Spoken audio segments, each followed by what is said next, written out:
I'm Adam Dorito, and welcome back to the Tux and Tomahawks podcast. And I have changed my intro now since the last episode.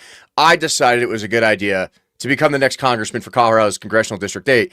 And how we're going to change this show up now moving forward is, yes, I'm going to bring a normal guest from around the country. And as much as it's really cool talking like Navy SEALs and special operations dudes, I want to actually talk to normal, everyday constituents. That's who I want to.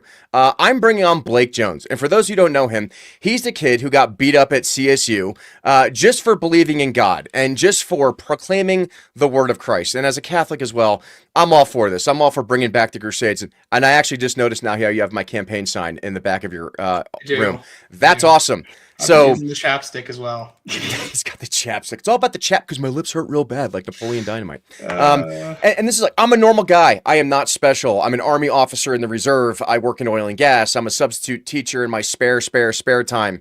And I'm a hobby farmer out here in LaSalle in Weld County. And I met Blake at a Turning Point event when I went out there and I was just speaking about things that you can do to take actions as a citizen.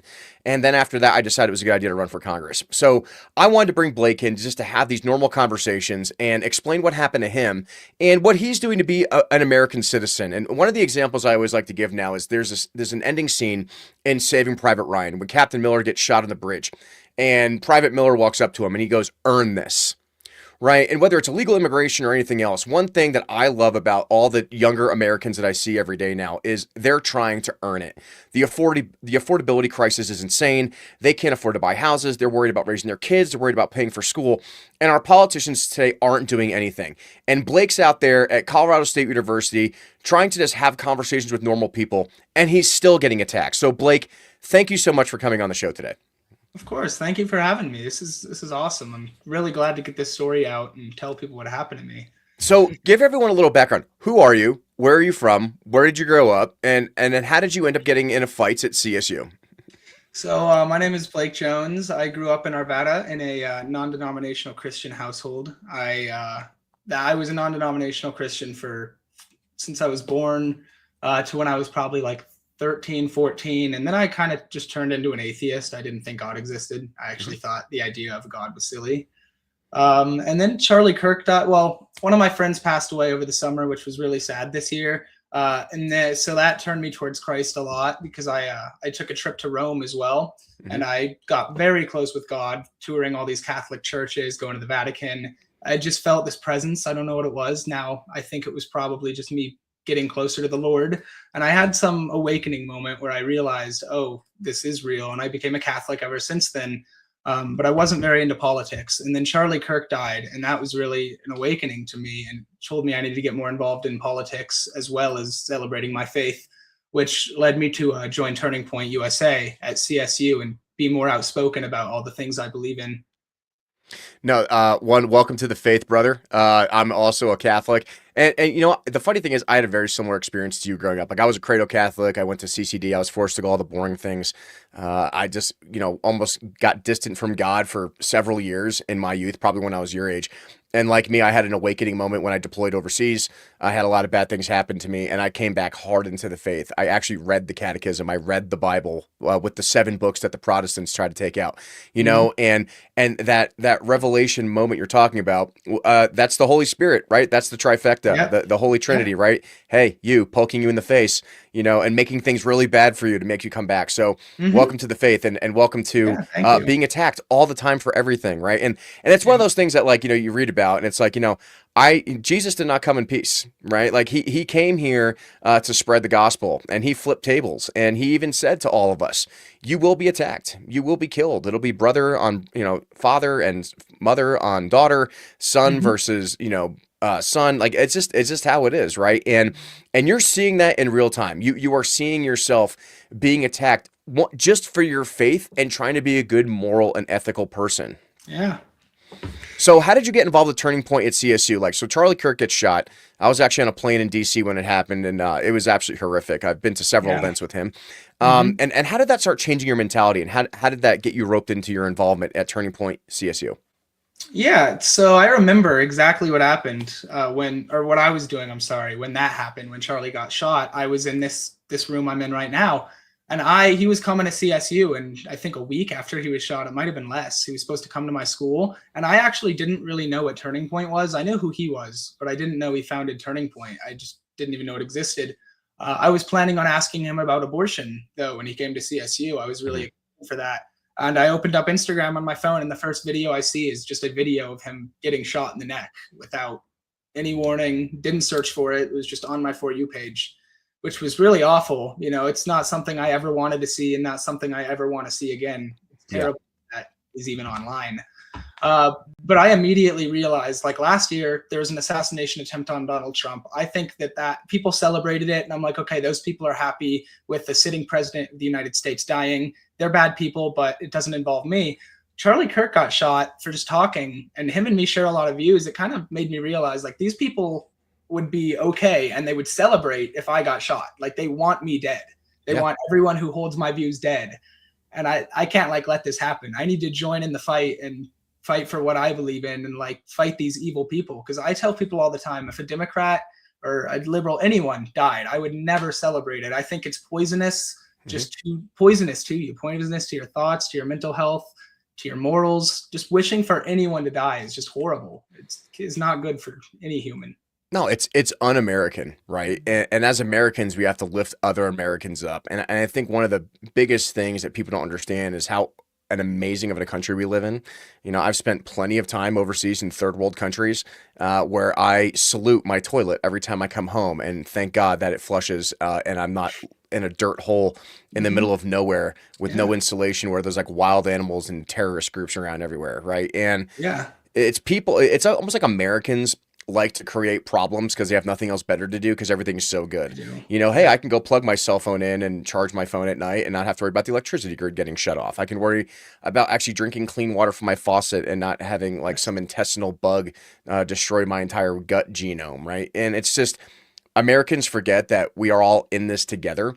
And collectively, we have a responsibility, right? Even I think one of our founding fathers stated that, you know, our Constitution cannot exist without a moral and ethical people and a religious people, right? And I think that's something that people don't want to admit it, but like our entire country is based upon Christianity in its various forms, right? And even Trinity Church versus USA, it's a Supreme Court case where even the Supreme Court acknowledged that the United States is founded on Christian values, right? It's in our money. It's in God we trust. It's in our founding documents. Even Jesus Christ as our, the ultimate creator is mentioned in our Constitution, Declaration of Independence, right?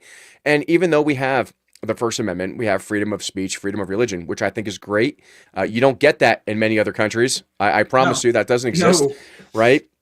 Is that we have the freedom to worship as long as we are willing to assimilate to American culture and American values. And I think that's one thing that's really missing from the discussion nowadays, right? Is that we have all these people that want to come into this country or in various communities, whether they're from different states, different countries, or whatever else it is.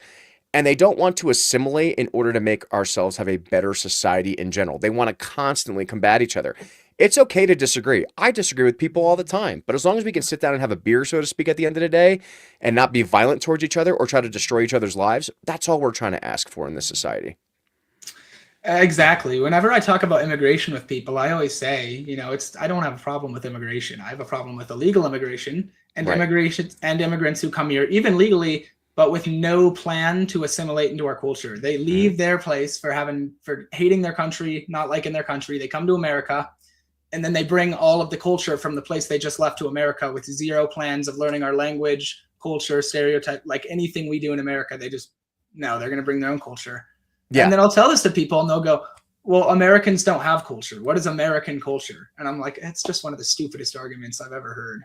And I don't understand it. It's like, oh, well, we have no problem with like the Somali migrant crisis going on in like Dearborn, Michigan and Minnesota, right? But when you're trying to institute Sharia law, when all the signs are changing to Arabic text, when even the police department is implementing the values of that culture, that's not American culture. Those aren't American values, right? And you're pushing out real Americans. This isn't a racism thing. And if anyone who's been to Somalia or been in and around those countries, go look up pictures of Somalia. It hasn't changed ever. Okay? They killed 19 of our special forces operators. They blew up 2 of our helicopters. And nothing has changed since then. It's a complete desolate warscape, right? Where women are getting beheaded in the streets.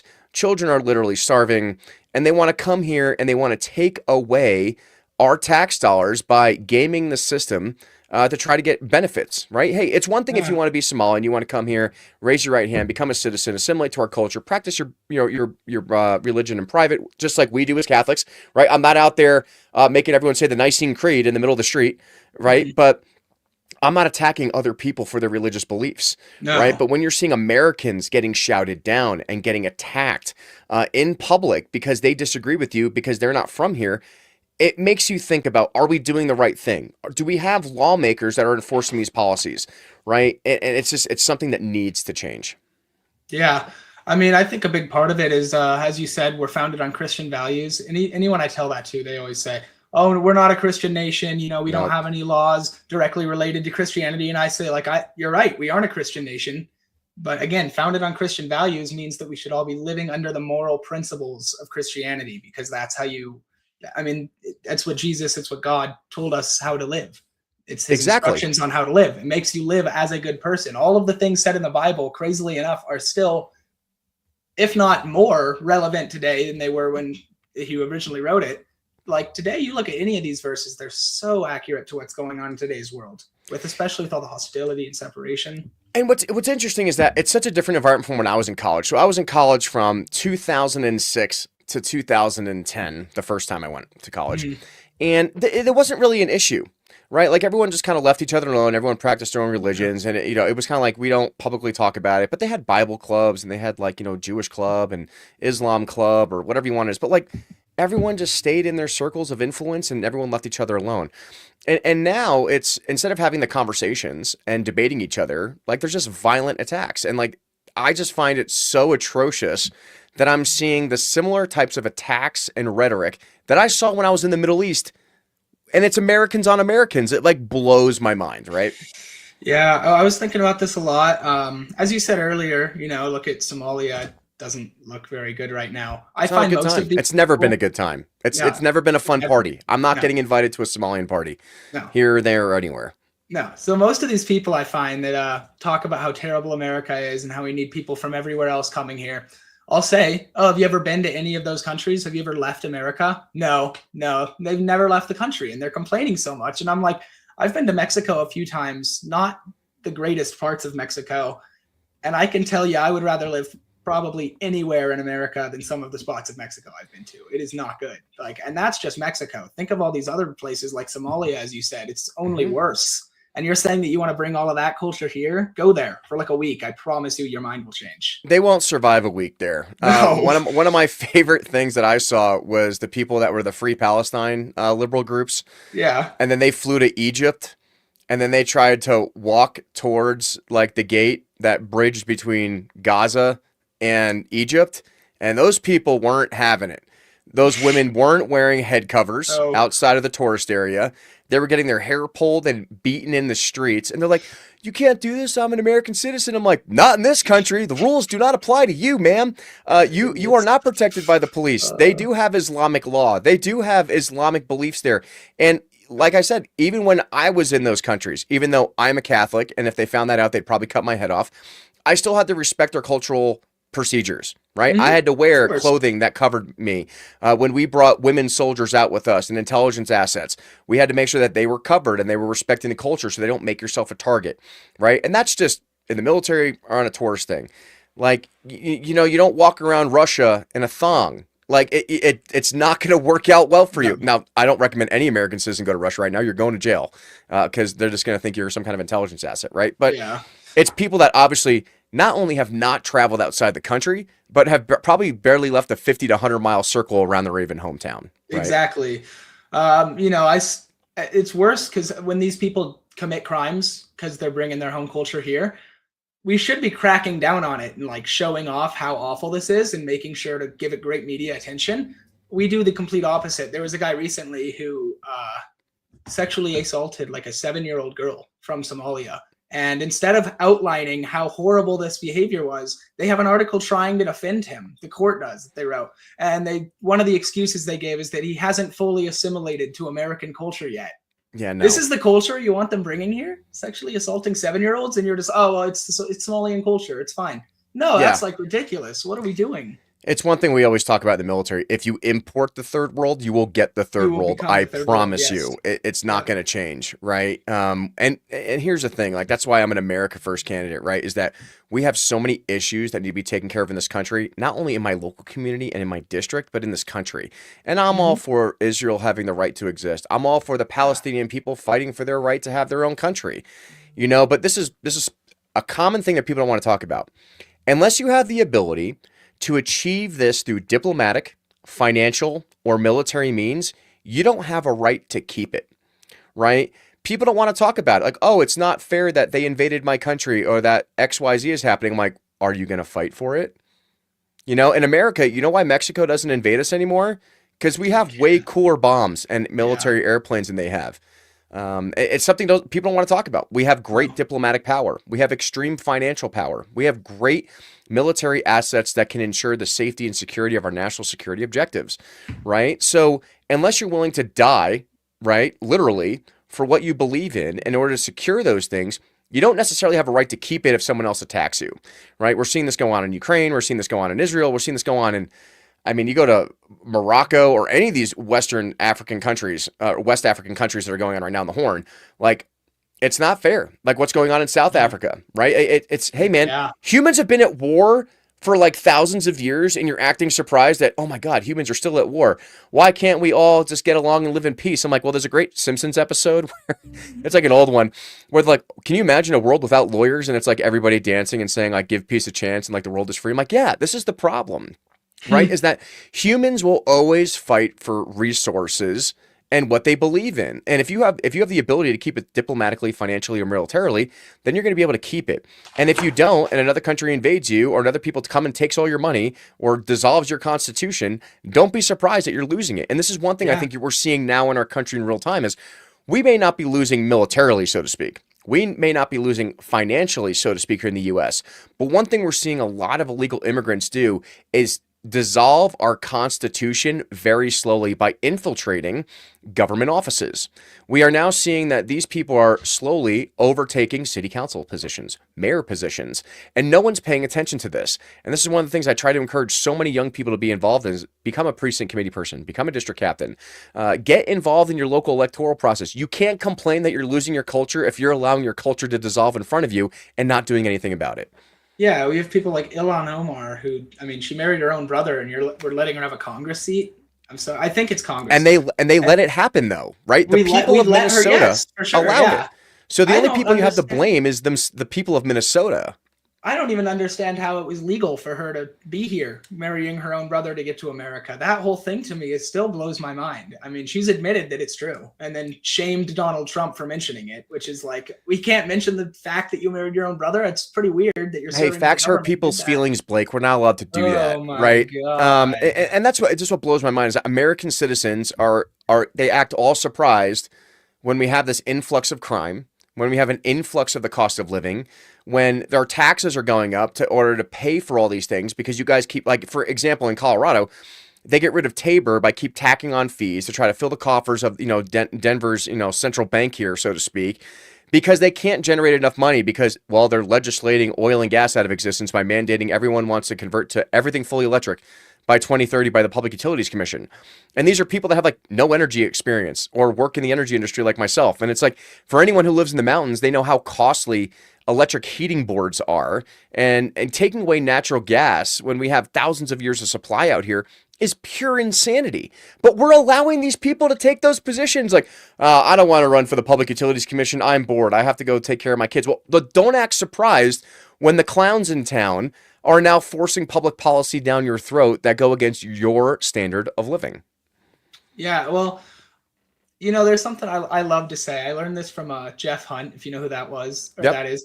Mm-hmm. He was showing off how Denver loves to virtue signal, which we do, Yep. or just Colorado as a whole. And what he showed off was one of our signs that says, Denver hearts immigrants in full English. And he says, how I know this is virtue signaling? Because it doesn't say it in Spanish ever. It's only in English. They want other white people to see that they love immigrants. Yeah, you And can't I'm talk like, about that. Denver, it's just, I don't, my bad. But I love to look at stuff like that. It's just creating a lot of separation in our state, I think. I think it's a lot of Denver just we're not putting a stop to anything. We're not really making any change. We're kind of just showing that we're super inclusive and trying to just be inclusive of everything. Polis is doing a lot of terrible things with our state, and I really want someone to come in and try to change it. Exactly. And this is why I encourage people to run. This is why I'm running, is because for 15 years, I try to get people to do the right thing and change the laws and just to help our veterans and our farmers and oil and gas workers, and they won't do it. So it's like, well, if you're not going to do it, then I guess I have to do it myself, right? But we get told we're not allowed to talk about these things. I work in an industry where it's dominated by legal Hispanic immigrants. I am the minority in my job. I'm the white Irish Catholic dude from the East Coast, right? But it's the thing is that collectively, we don't see skin color. We don't see differences No, in religion. It's like the military. We all wear the same uniform. Shut up and do the job. why would Private any of us? Snuffy. Yeah, It I doesn't mean, make any sense. But like when we all realize that once we're Americans living under the same flag, and we can unite under the principles of what our Constitution states, we have to live to preserve that. And I think a great quote I heard earlier today was that if we allow our country to dissolve away in front of us because the next greatest generation, which is us, doesn't want to stand up and defend it, then it's our responsibility for losing it, right? yeah. Well, I feel like we've gotten into a space where back when racism was super rampant, it was like your race was your most important aspect, is how it was, and that was a terrible thing. Hmm. People only saw race. We're getting into a day and age now where it's the same way. Race is the most important thing about you, but it's the other way around. It's because they tell you that you're discriminated against all day long. If you're a minority, they tell you you can't do anything without all these DEI programs and stuff like that. And there's a lot of Hmm. people who, if you even, let's say a person of color comes up and is being genuinely just rude to you, and you say, hey, that's really rude, don't do that, and you react, people will say, some people, not everyone, but some people will say you're being racist just for even correcting a person of color like that. And I'm like, I'm not seeing them in that way. I think we're all just Americans. I'm never going to look at you and notice your skin color or notice where you came from. I'm going to look at you and notice your character. But so Yeah. many people only notice the color. It's like, what are we doing? Why? Well, exactly. And I think this has actually led to probably some dangerous things that I've seen. So I was at the Young Republicans Gala in New York City, right? And you had like the Mm-hmm. Nick Fuentes group. Some of those guys were out there. I Yeah. don't agree with his ideology and a lot of things that he says, but Mm-hmm. he has First Amendment right and he can talk however he wants as long as he's not actually hurting anybody. But some of the interesting things that he's bringing along, which I was actually having my former commander from the Air Force Academy called me. He's a terrorism expert, and we were talking about how this group of people who believe that they have, like let's say it's just the young white males in America right now. They can't afford anything. They can't get a job. They are being discriminated against in the job market because of the color of their skin or their Christian values, right? So they're being forced into this depressed economy artificially by the people that are currently running the government and implementing these policies. That is a fact. That is actually happening. And even Matt Oh, Walsh has talked yes. about this numerous times, right? Yes. But if they can't rationally show up at like school board meetings or, job interviews and they're not given a fair shot, that's not equality and No. it's not an equal opportunity for everyone to get X amount of job or buy a Yes. certain house or whatever it is. So this is what happens though, is that you push these people into a corner and they become like extreme nationalists, like extreme populists. And if people want to reminisce to like that's what happened with the Nazis, like they're not technically wrong. Like that's what was going on in Germany, Yeah. and people want to blame it on like the Jewish community and everything like back then. And that's what Hitler was blaming it on. But in reality, it actually had to do with like the Treaty of Versailles from World War I, where Germany was forced to pay basically trillions of dollars It equivalent to ruined our that time, economy. which Yeah. destroyed the economy, which they tried to blame on a certain group of people, which wasn't accurate. It had to do with multiple other things, right? But Right. when people, it's like what we talk about in civil affairs, right? If you take people's housing away and you take people's clean water away and you take away their access to energy, all three of those things, the tripod, if you kick out any one of those things, you're going to cause a civil war and societal unrest, right? And you're getting to a point now where young Americans, Generation Z, Generation Alpha, and even some millennials are getting to a point where I can't work harder. I can't work more than I already am. I still can't afford to pay my mortgage. What am I going to do? I'm going to blame this group of people, or I'm going to blame it on Yeah. this policy, or I'm going to go fight this law. And it's something that like is becoming a real thing. Nick Fuentes has millions of listeners and followers now. Millions. And there's a lot of people that agree with him. Like I said, I definitely do not agree with a lot of his viewpoints, I should say. But I recognize that that could be a problem in the future. What is that going to lead to? Oh yeah. I don't know. In other countries, you know what it would cause? Uh, Everyone look what happened in Rhodesia, right? Which is now like, another Zimbabwe African country. Yes. Nobody wants to talk about what happened in Never. Rhodesia. History repeats itself, right? But this was an area where these people came in and destroyed an entire country that was Western civilized because of a national populist movement that was not controlled, right? So these are things that people don't want to talk about. That's the reality, and I'm so glad that like people in your generation, or at least even know what Rhodesia is when I talk about it, Oh, right? yes. It's a whole rabbit hole you can go into, but it's fascinating. It didn't happen that long ago, guys. Like, look it Oh, up, right? But I would hate to see something like that happen in America, oh where it yeah. actually turns to physical violence in the streets and people getting slaughtered because people feel backed into a corner away from what they love, which is this country and its constitution. Yeah, that's what it is. And to touch on something you were mentioning a little bit ago with the that's not true equity inclusion with the job market, I Mm-hmm. fully agree with you. I like to tell people all the time when DEI was founded, it did a great thing. You know, it was a fantastic thing to put in place. I Sure. think we have gotten so far into DEI nowadays that they're not hiring unqualified people. I always say I don't think they're hiring unqualified people, but I think that they might be hiring, less qualified candidates. They're still qualified. They're just a little less qualified because of either how they look, because they're a woman, because where they're from, because they get both tax breaks and just tons of incentives for hiring people of color. Mm-hmm. They make exceptions to do it. We need to have a system where we're hiring the best person for the job. Like I go in, I 100%. see the worker, and I'm like, oh, this guy works here. He deserves this position. He's the best one working. And even DEI, it's not necessarily hiring people that aren't qualified, but it definitely has the illusion that the people aren't qualified because of these quotas that DEI has that are unrealistic, like United Airlines wanting 50% of their pilot staff to be minorities by the year 2030. 50% of the applications aren't minorities. So statistically, if you have 50% of your pilot staff being minorities, then all of the people working are not the best for the job. That's how the math works. It's just you're having pilots who are not the most qualified that they could be, and it's scary. Why are we letting this happen? It needs to be the best man for the job all the time. And I'll give a perfect example of this because this happened a couple years ago at the Air Force Academy. Okay. So before I got wrapped up into this political stuff, I was obviously very involved with the Air Force Academy and what things were going on there. Now, pilot slots were allotted to the people who got the best test scores in flight Mm-hmm. school, right? And introductory pilot training, IPT as we called it, and UPT. One thing that was happening over the past couple years, and I have this directly from the source because my roommates now are all instructor pilots in the Air Force, majors, lieutenant Mm-hmm. colonels, right?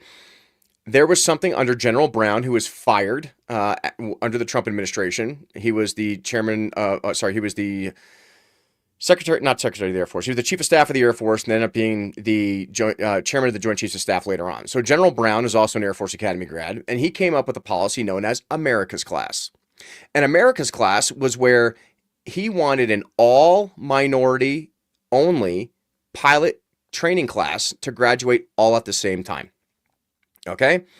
So there was a lot of white male pilots who were way more qualified in terms of test scores, not physical appearance, just simple test Yeah. scores that were put on hold in waiting to get to pilot training because this group of people they were trying to force through pilot training kept failing certain courses. They call it hooking a flight. And since they wanted them to all graduate together, some of the people in that class were getting rolled back to 1 or 2 weeks prior. Then they'd have to wait to work them all the way back up to the same level because they wanted to graduate this all minority class at the same time. Some people, doesn't matter the color of your skin or where you come from, but some people are just not meant to be pilots. And some of these Yeah. people were being forced to go fly because they wanted to meet this DEI quota thing for the United States Air Force. So America's Class, we can show that all minorities only can graduate and not the typical graduation rates of white versus black versus Indian versus women versus whoever, right? It was absolutely disastrous. It backed up pilot training in the Air Force for years. And not only that, because you had people who were getting like basically C's and D's on their flight training, passing bare minimum, there was an increase in Class A mishaps in the United States Air Force. And a Class A mishap is $1 million of damage or more or fatalities. Okay? So more people were actually getting killed and more aircraft were crashing and getting damaged because they were forcing people who didn't even want to be pilots into pilot training to meet a DEI quota set forth by the Chief of Staff of the Air Force. right? That This is is insane. dangerous. It's That is like insane. insane. It's Yes. insane, Wow. right? And we lost fellow USAFA classmates who were killed by some of these people in pilot training, right? Nobody wants to talk about that, but that was That's directly from the source. horrible. That is not me making up numbers. That was given to me directly from the instructors at FAPE, First Assignment Instructor Pilot Training, and down in Texas. And they were calling me, Dorito, you need to make a TikTok about this. And I made a TikTok and I was showing all the stats and showing everything else. And man, that I get attacked for that. I was called a racist and everything else. I'm like, guys, Oh it's yeah. not Of about course. racism. It's about, I don't care who you are or where you're from. We just want the best of the Yeah. best flying and not crashing airplanes and killing people. Now, they've obviously been rolling back those policies and we're trying to get people through pilot training again and trying to go back to just, hey, this is not about mediocrity. This is meritocracy. We don't want mediocre people flying $1 million stealth fighter Agreed. jets. We want the best, the guys who are scoring the highest on the test, whoever that may be. There was also a bunch of accusations of people in my class where, oh, this isn't fair. Excuse me. I didn't get a fighter pilot slot because I am this skin color. And the reason why I was forced to fly cargo planes was because my instructor pilot was white and was being racist. No, it's because you scored low on your exams and Yeah. you're not going to be allowed to fly by yourself in a $58 million aircraft, so to speak. We're going to make you fly with a crew of people. You still can be a pilot, but you're going to fly with like 5 guys in case something happens. We can help each other out, right? Yeah. So That's we fair. always say the joke is the guys who do bad in pilot training always get sent to C-130s or AWACS, Airborne Warning Air Control Yeah. Centers, right? That's Because funny. their only job is to go up to an altitude and just fly in circles and not touch anything. Yeah. Hey, it's great for airline pilot training, right? But hey, not everybody's meant to be a pilot. Not everyone's meant to be a fighter pilot. You know what I mean? But Yeah. it's not racist. It's because you didn't score high enough on your exam to meet the qualifications for that. But everyone wants to make it about race, and everyone wants to say it's about racism. It's not. And personally, I know people aren't going to like this opinion. But I'm glad that our military is being brought to a standard of meritocracy, right? Where I don't care who you are or where you're from, but it is not a right to join the military. It's a privilege, right? It's not like, oh, because I'm an Yes. American, I should be able to join the military. No, No. there are some people we don't let join the military, like, the handicapped. I don't want a guy in a wheelchair flying an F-16. You might be a great American. You might have you might pass all the exams on the written side, but you can't hit the rudder pedal, so to speak, right? And there's a reason for that because our only job in the military is to kill people and break things, right? Like that's the end goal at the end state, right? So bringing it back to like Turning Point USA and CSU, you have an entire generation of Americans now who feel entitled, who believe that they should be accepted into anything for whatever they want. They aren't able Yep. to debate and challenge people's beliefs. And instead of, I don't know, becoming a better American, becoming better educated, they want to punch you in the face, so to speak. What was that experience like for you when they actually attacked you at CSU? What were you doing and how did that whole situation develop? Okay. So it all started with a cross on the ground in the middle of our student center plaza.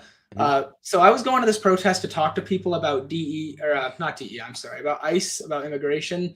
That's what this protest was about because it was also free speech. Because apparently these people's free speech was being taken because like YDSA and this club called Students for Justice in Palestine, Young Democrats, Socialists of America. I'm sorry, they would write down that Donald Trump needs to be killed, that Turning Point USA is a bunch of Nazi fascists, all this stuff, and it would get removed because that was hateful messaging. And Mhm. they claim that was a violation of their First Amendment right. It isn't. We actually looked into it. CSU is allowed to remove the chalk. They shouldn't. So we were going to debate immigration, all this stuff. Someone drew a big 30-foot cross in the middle of the plaza. This was another Christian student, I believe, but we don't know Mhm. who did it. But it was a Christian. It was a plain cross. And all these clubs decided it would be fun before their protest to draw a transgender depiction of Jesus Christ with both breast implants and female genitalia with pubic hair. Very graphic image. I mean, very blasphemous. It was disgusting. Sorry, gross. So we were like, hey, instead of talking to all these people about immigration, they've kind of turned this into a religious protest. Let's go chalk Christian messages. Let's go draw Bible verses. Let's go draw crosses. And that's what I was doing. Sure. And the kid did not spit on me immediately. He walked up as I was drawing a verse that says, let all those who preach false gospels be accursed. Which, if you're drawing that Jesus Christ was transgender, it's basically just saying, let these people be accursed if they don't accept Jesus Christ into their hearts, and I hope they all do accept him as the Lord and Savior. And he came up and said that wasn't biblical. I was a bad Christian because I was drawing a verse that would tell people to be cursed. I guess that makes me a bad Christian. He said it's not a biblical message. It's not something Jesus would have said, even though it's a direct quote from the Bible. He ended up getting very aggressive. I kept a very nice tone, but he got very aggressive and eventually ran at me and tried to punch me in the face. Some guy stopped him and held him back, thankfully. So I walked away to let them cool off, and he started antagonizing the guy who defended me, which I'm like, this guy wasn't even doing anything. He had just defended me. Get away from him. So I went back and I was like, hey, man, leave this dude alone. He helped me out. Stop talking to him. Let me just continue writing with chalk. And he told me no, and that he wasn't going to move. And I said, all right, I'll stay here until you leave. And he said, okay. And then I bent down to continue writing, and he thought I was leaving. So he went, yeah, go back to your weirdo friends. Then he saw I wasn't leaving and was writing with chalk. So he just went, oh, F you, and spit on me, which was just, it was gross. I was like shocked at first. I started looking around, hoping I would see spit on the ground. Like maybe it wasn't on me. It was just a pure shock reaction. I mean, horrible. Yeah, I mean, and this kind of reminds me of what was going on, like when those frat boys stopped the American flag from being desecrated during the Palestine protests, right on the East Coast. And good on you for standing up for what you believe, and standing up for your First Amendment rights, and standing up for the defense of your own faith and religion. I wish more Americans were bold enough to do that.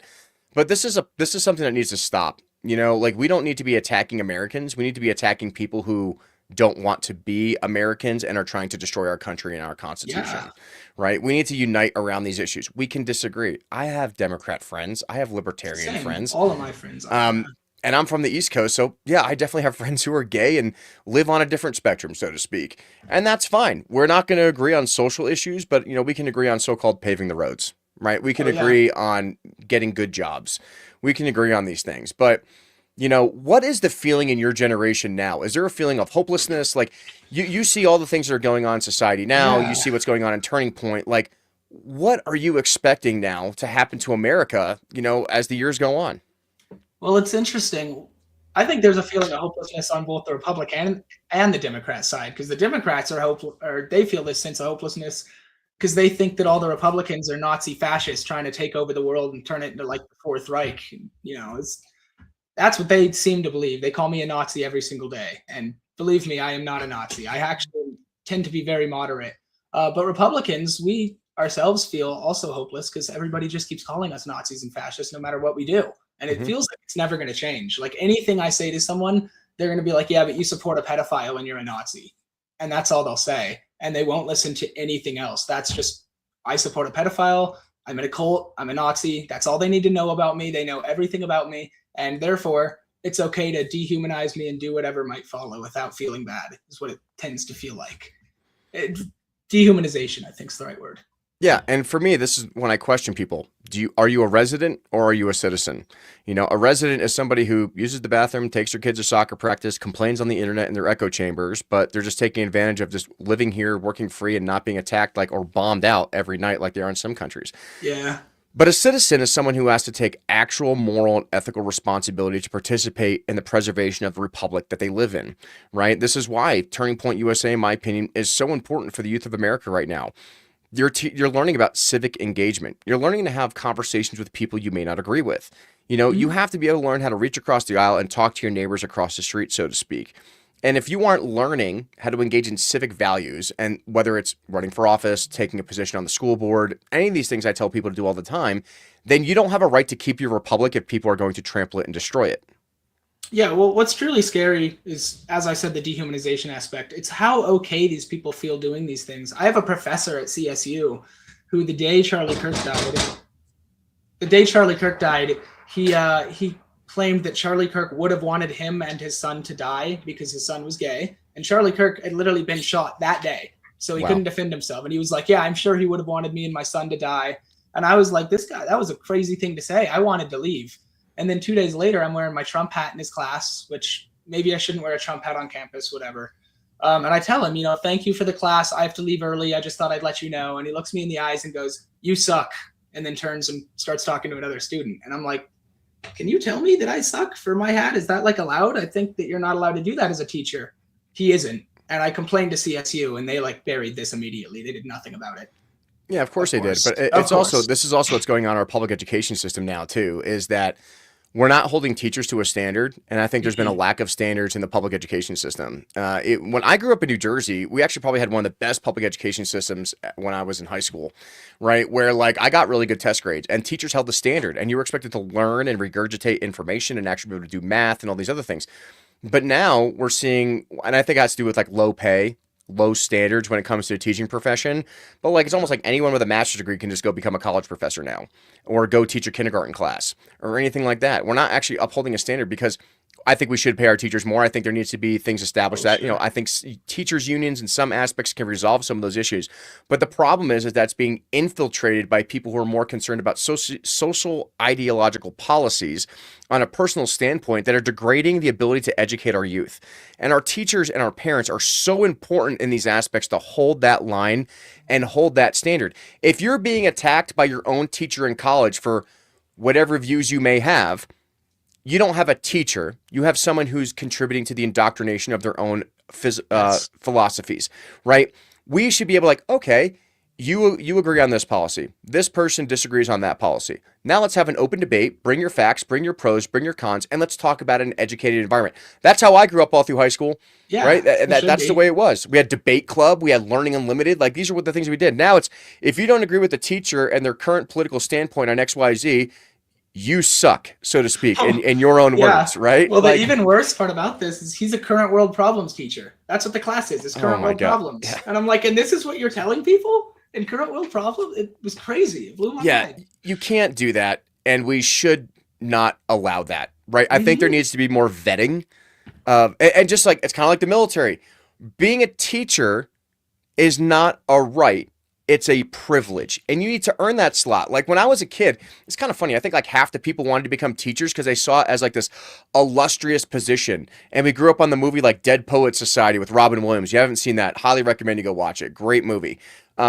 Where people aspired to teach the youth of America. And they thought it as Yeah. such an honorable profession where you're constantly learning and engaging and dealing with people's kids. It's one of the reasons like I'm a part-time substitute Catholic teacher at St. Mary's. Like I love interacting with kids and mentoring them. And then they ask me questions and they make me learn things, when I do get to teach those things.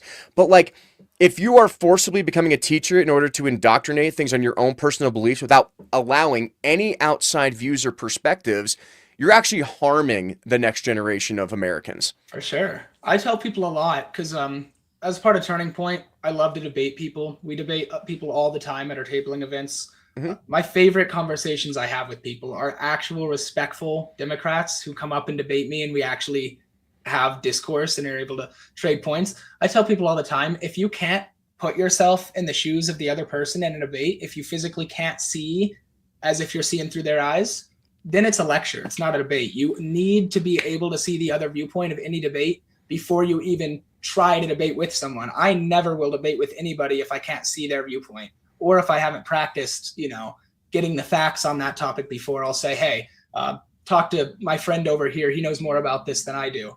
But people debate you. Well, people will debate people who they'll literally be like, no, your viewpoint's a Nazi viewpoint. And then I'll say, oh, can you put yourself in my shoes? No, I think you're evil. And I'm like, then why would I debate you? You're not going to move even an inch. Well, That's just lecturing me.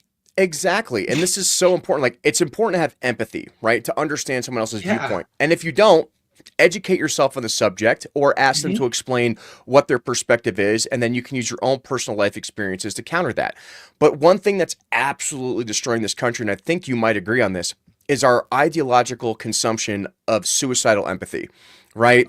Is that we are trying to save everybody. Look, I was a firefighter, I was an EMT. One of the hardest lessons I had to learn at 17 years old when I was doing this was you can't save everybody. People die, right?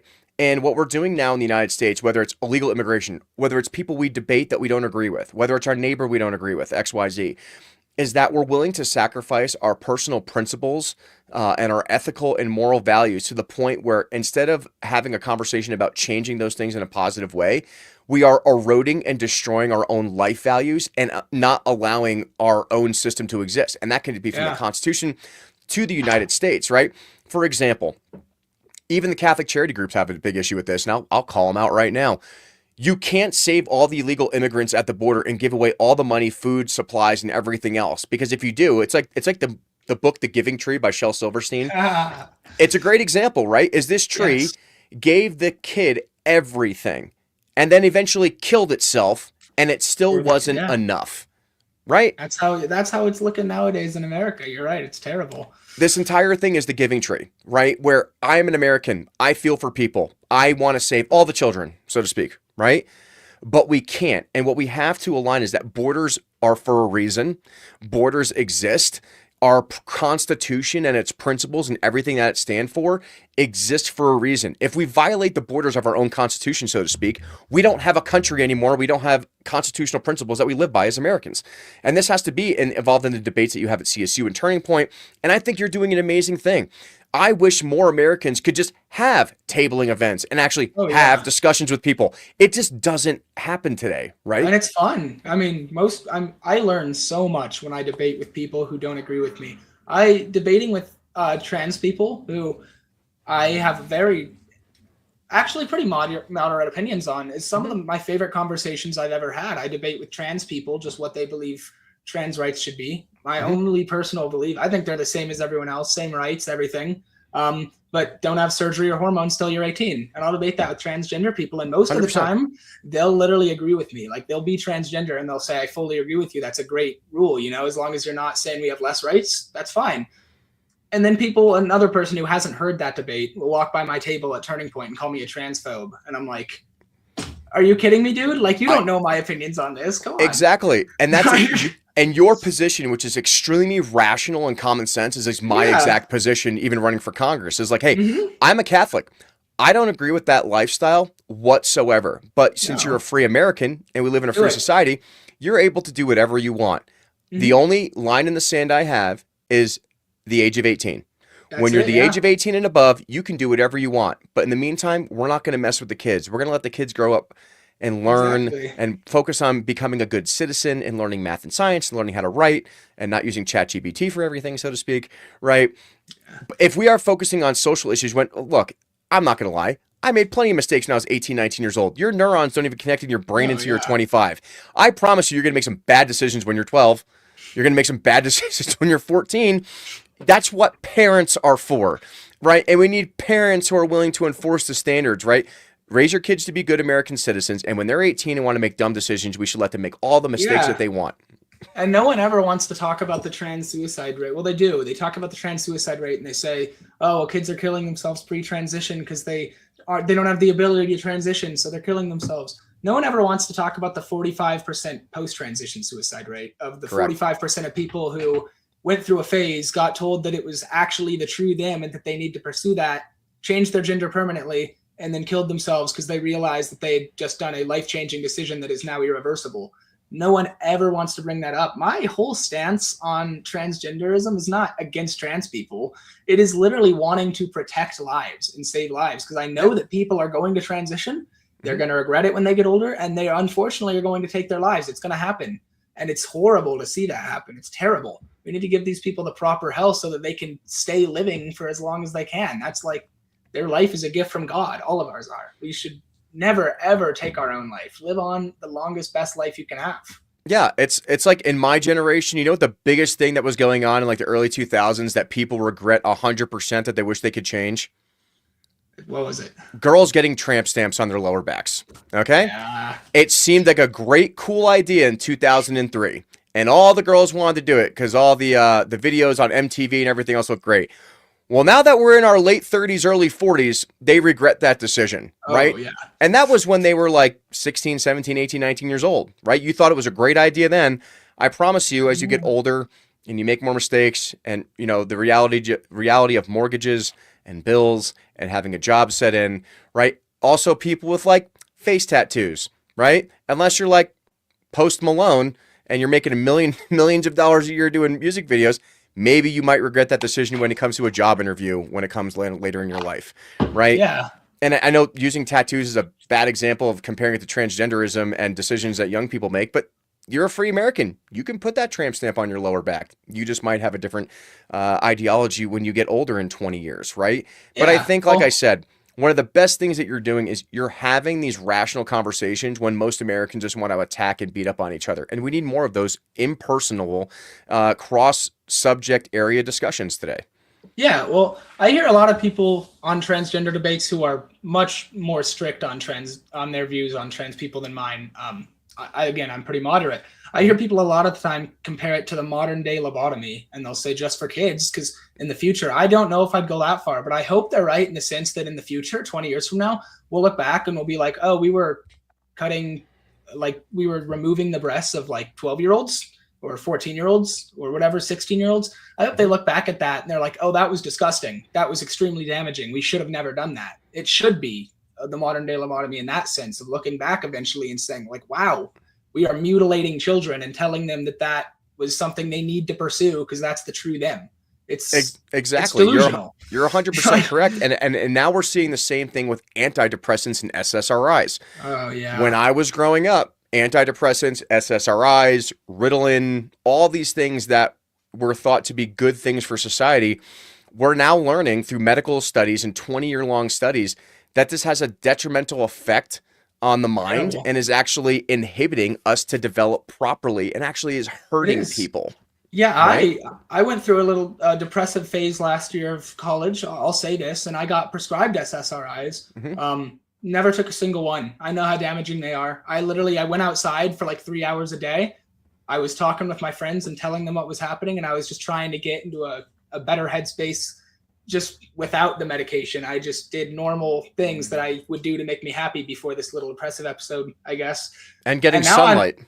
Sunlight. And I was outside all day. Literally the best mindset, best mental health I've ever been in is right now. And I didn't take any one of the antidepressants because I don't really think they're the greatest fix in the long run, especially because if you stop them, then you get like addicted to them and you become super depressed again. You have to like wean off of them. That already is pretty scary to me. I mean, you look at all this, like the majority of school shootings in America, the majority of those shooters were on antidepressants or SSRIs. That alone is concerning to me. And really messing with the synapses at that point in your life in developmental phases and using drugs to alter the chemical, transportation system in your brain when you're that young will cause a lot of problems. Like for me, my solution to so-called depression and stress, I work out or I go into the woods with my dog and disappear for a while. Nature has a great way of healing you. It really does, right? But I think most Americans, they want the quick fix. They want the diet pill. They just want things to be resolved instantaneously. And in other countries, like it's kind of funny. One thing I'll tell you, the happiest people I've ever seen in my life was in Nepal, right? The poorest people I've ever seen living on less than $1 a day, literally in tarp mud huts out there in the mountains regions. And they are so happy and they're so healthy. And they have communal families and they all help each other out. And they have nothing. We have everything we want. I mean, I'm in a soundproof studio right now with all this fancy technology, talking to Blake Jones about all these American specific issues that really don't exist in third world countries, right? Because we've had to create problems, right? We don't understand the essence of community and taking care of each other. And I think that your generation and my generation, we're sick and tired of it. We're sick and tired of the people that sent us to war for 20 years in my generation and are making all these laws and causing all this division and social media influencing and, mainstream news media. We're just tired of it. I think that people like you and the kids that I've met at the multiple meetings we've had with you guys is that you're ready for change, you're ready to take control, and you're ready to try to bring back like that old school vintage American mentality that everyone dreams about, right? Yeah. That we do live in the greatest country in the world, and we can have a debate, and we can disagree with each other, and we don't need to take drugs, and we don't need to do these things that are damaging our future youth, right? Well, yeah, and not only do I want our country to be great, I want my generation to be great. And there is real statistical evidence, a lot of it, saying that my generation, Gen Z, has actually just gotten stupider from when we were in like 5th grade. Our reading levels are lower, our history levels are lower, our science levels are lower, our math levels are lower. It's all lower. And it's all technology is what it is. It's the fact that we went from paper to basically all technology so fast that we just didn't need to retain any of our skills. People don't read anymore. Like, I don't know anyone who just reads books. I'm way worse at reading than I used to be. And I'm noticing this, and I want to create some sort of change, because I've noticed the people that in debates with me always, they either go to insults and call me a Nazi, or they make these contradictions and they don't realize they're making contradictions. Right. It's I think I used to think it's because they were playing stupid. They didn't want to. I think they don't have the intellectual capability to realize when they make contradictions because they judge I everything by agree. their emotions. I It's actually just have a social media. I actually have a giant library in my house that I built, and it's amazing. All Oh, the books that's I've so read over the cool. years. It's got the rolling ladder, like in Beauty and the Beast, too, because it's really cool looking, right? But Yeah. there's actually a great book that was written in the 50s called The Rise and Fall of the Third Reich, right? And it's a big, thick book with a giant swastika on the side of it. But it's an in-depth historical review of how that entire situation happened. That Hmm. you don't get a lot of good historical context now because it's 82. This year is the 82nd anniversary of D-Day, which is nuts, right? But modern books that are written about the Nazism and everything else, they're missing a lot of context because it's not Yeah. from first source accounts. This Yes. book, written in the 50s, was written by first source accounts. And I encourage go get it on Amazon. It's pretty cheap. You can get it like used because this book's been around for a while. But it's a great history of like, hey, you know what would be a great idea, Blake, if we don't repeat this entire process? Oh yeah. I Like, mean, I see stuff. People try to erase our past all the time. They just replaced a few days ago. It was like a statue of Robert E. Lee, and I can't remember where, but somewhere in D.C. They replaced it with some like freedom fighter for uh, the equality movement back in the. I can't remember exactly what year, but they did replace the statue of the Robert civil E. rights Lee. movement in the 60s. That's what. Yes. Okay. I couldn't Yeah. remember if it was the '60s or the '50s. Either way, why are we removing any statues? I feel like it's just trying to hide history, and it's this quote has been around for forever. No, Those who you should ignore history are respect doomed to America. repeat it, right? Exactly, That's the one. So 100%. why are we just denying our history and hiding it? We're gonna repeat it if we keep doing this. Yeah, and another great book I encourage people to read is Ulysses S. Grant's biography. It's actually our autobiography. It's fascinating. It is. He's one of my favorite presidents. Everyone just thinks he was a crazy drunk, but the guy just had severe Yeah. PTSD from watching people get blown apart by cannons in the Civil War. But one of the Yeah. most fascinating aspects of his life is his time at West Point, what it took to get into West Point at that time, and how his classmate was Robert E. Lee. I can't imagine today fighting my classmates that I went to the Air Force Academy with and trying to kill all of them. Yeah, You know no, what I that's mean? crazy. Like it's Yeah. nuts. It's nuts. It is an evil, seditious part of our history where so many Very, people died and suffered. And there's a reason why they very. erected these monuments, right? Whether it was the South or the North. It was a point of healing in that time period. And people want to say, oh, it's because it was racist and everything else and blah, blah. Yeah, I'm sure there's a lot of that tied into it. But at the end of the day, you can't comprehend today, right now, going across the street and shooting your neighbor in the No, face and taking no. his stuff. And You like, can't. and there's always going to be racist history. Racism existed in America. Why are we going to erase the history that happened during those times? You see it big with the Mhm. thing at Disney World where they replaced Splash Mountain. That upset a lot of people. Yeah. It was a movie from like the 40s that they based the ride on. Mhm. I'm sorry, most movies from the 40s tend to be racist. That's just kind of how it Go was. watch any of the old Looney Tunes with Bugs Bunny and Yes. Donald Oh, Duck. They yeah. were all Super racist racist. propaganda against the Japanese and the Germans during the time because we were Absolutely. trying to vilify our enemy to convince Americans that it was okay to kill these people. To dehumanize these people, man. Exactly. Which is, I added this a little earlier. I think it's what a lot of these people are doing right now to conservatives and Christians by calling us all Nazis and fascists and literally saying that we value less than everyone else because we, again, are racist and they throw out all the buzzwords. It makes it so much easier for these people to vilify us and attack us and assault us and harass us and do anything to us. And I'll say the They're same thing. They did it to my always. generation too with Muslims, right? After Oh, 9/11, yeah. after 9/11 happened, we were told that everybody from bin Laden to everyone else is that we had to go join the army and go kill everybody. That was the propaganda that we were sold. And don't get me wrong, there's some bad dudes over there. I had to experience it. I had to watch some of the most horrific things in my life from some of the things that they did. But man, I'll also tell you that there were so many other Muslims and Muslim families that I interacted with that were just trying to Yeah. survive and live just like we are today. And Right? At the end imagine. of the day, we're all God's people. We're all made in his image, right? And we have to learn to respect. But one of our responsibilities, especially as Catholics, is that we are required to destroy evil. There is We are. evil in the world, right? And we have to speak out against that. And I think you've been doing such amazing things at Turning Point USA to not only defend what you believe in, but have the conversations with people who are just want to destroy and vilify you. Well, That's hard to do. the people who attack us with Turning Point, I say attack, harass, I'll say. They they either tell us that Charlie Kirk was a racist because of his DEI black airline pilot clip that they haven't seen the full video of. They say that Charlie Kirk, they're glad he died. They just shout nasty things towards our tables. Mhm. And every time, all we say back is, "God bless you, have a great day." And the physical reaction these people have to God bless you is really interesting to look at. You say God bless you and they're facing this way, they like whip their head around and stare at you and start cursing you out. And I'm like, why do you not only ignore, if you don't believe in God, you ignore the word of God. Why do you not only ignore the word of God, but physically react violently towards it? It is literally like these people hate God. They hate Jesus Christ. They're possessed. They're evil people. Literally. Like, they're not evil people, but they have some sort of evil inside of them that makes them just directly defy Jesus Christ. They're possessed by an ideology because they were misdirected, because they don't understand history, they don't understand what's going on in the real world, and they're indoctrinated by a system that doesn't appreciate or love them, right? Yeah, it's terrible. So as we get ready to close out, explain all the things you're doing at CSU now, at Turning Point USA, how people can get involved, how people can contact you. We need to expand this movement. More Gen Z kids, more Gen Alpha kids. Like, you know what? If no one else is going to change it, if the so-called older generations aren't going to change it, then we need to change it. So how can they contact you? How can they get involved at Turning Point? How can they get involved in Turning Point USA CSU?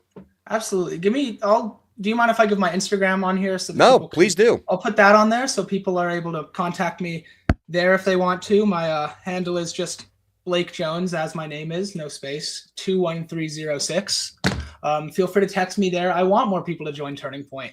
I love it. People think that we're a conservative or Republican group. By the way, we are nonpartisan. We want liberals to join, Republicans to join. Anybody who likes free speech and Blake fighting Jones, for free speech. 21306. Is that correct? That's it. Yeah. There we That's go. my Insta. So anyone who wants to fight for free speech, no matter what you think politically, you should join. And I myself am planning on joining a Turning Point Action chapter next year on campus. I'm not sure if it will work out, but if it does, we are able to be partisan, and I'll be able to endorse candidates and do things like that. Yeah. So next year, if you go to CSU or you know somebody who does, refer them to that, because that's a really important thing to join. So we can promote people like even you, Adam. We could promote like your campaign for Congress, whereas Turning Point is not allowed to. It would be awesome to be able to have signs for candidates and really show our political affiliation there. But yeah, main thing is just be open about your beliefs, push your Christian beliefs, push your moral beliefs. I don't like to push my political beliefs as aggressively as my Christian ones, but that's because I live off a moral basis. Everything I do, I think, is this the moral thing to do? And if it is, then I will do that action. That's what I try to live on. Pushing your moral beliefs, if it is Christianity, is very important, because it's just showing people how to live and be polite and be a good human being. Exactly. And this is like what I say as a candidate. I'm just an ethical and moral blue-collar guy trying to do the right thing and save America. Oh, yeah. I don't need the endorsement of anyone. I just need the supporters of people like you and Americans who are ready for change. And like I said, I'm not doing this podcast for myself.